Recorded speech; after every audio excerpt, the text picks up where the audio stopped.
a buck in the club like, fuck that shit. Got my tone in the club like, fuck that shit. Episode 22, Overautomating. Mark had an inexpressive face. I don't get it. Yes, we are automating everything, from the boat autopilot to traffic control, payments, remittances, and fraud detection software. Why? Well, sometimes it's cheaper. Others, it's safer. I'm sure you are familiar with the self-driving cars. Apparently all accidents they have been involved in were all the result of human mistakes of other cars. Trying to remember any of the old movies with traffic control employees getting overstressed and having to deal with hundreds of lives. Automating more could, will, and sometimes already does save lives. Downside? Many. Think about all the ticket issuer in train stations, replaced by totems. Same in supermarkets and airport check-in. An army of unemployed people. And then you end up with structures that no one knows how to fix in case of problems. No human being to understand exceptions. No empathy from machines.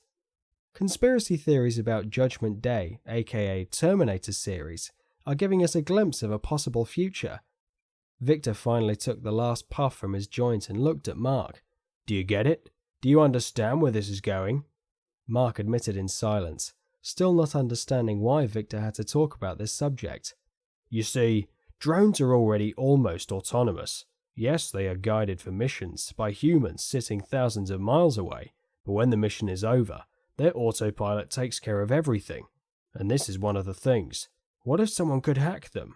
Do you really want a greasy hacker sitting in some remote country to take control of the biggest and most lethal army on the planet?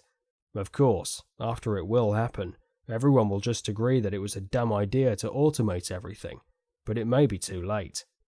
Mark had to say something. This was going on since hours already. She was downstairs, probably puking or sleeping. Victor's friend was sleeping on the sofa, apparently not bothered by their conversation. Victor, I still don't get it. Are you scared of the next war, or what's the deal with automation? Mark, you are my friend, but sometimes you are more stoned than I'll ever be. You asked me about machine learning and how to improve fraud detection in an automated way. I'm telling you, machine learning is bad. Synapses models are bad. Automated decision-making is mostly bad. You shouldn't try to implement it. Mark was skeptic, and this irritated Victor quite a bit. Mark, again, who is going to maintain your fantastic new system? What if that person goes away? What if your system starts auto-rejecting good customers? When will you notice? Same as fraudulent transactions. You know that you can get a chargeback up to 13 months after the transaction. You know that customers do raise chargebacks, even for customer service issues. Are you going to categorize chargebacks and implement the feedback back into the system? You think that automating the risk assessment will cut your costs? It may be true initially, but the human factor and reaction time is priceless.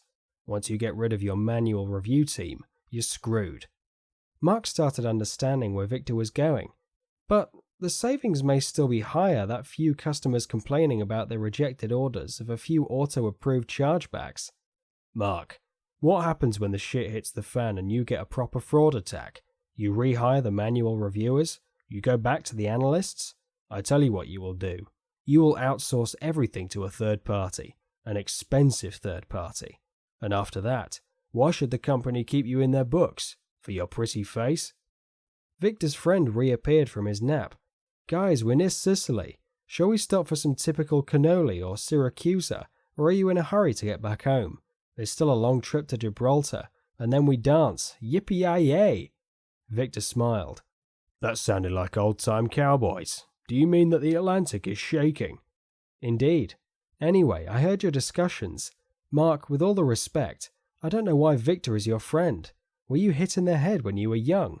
Did your mama let you fall? And Victor, enough of your fears. Skynet doesn't exist, and if it would exist, I would be the one controlling it from the back doors I keep installing everywhere. Don't forget Samaritan. He then proceeded to release a huge burp that echoed in the boat and went towards the central command console to check up on all systems.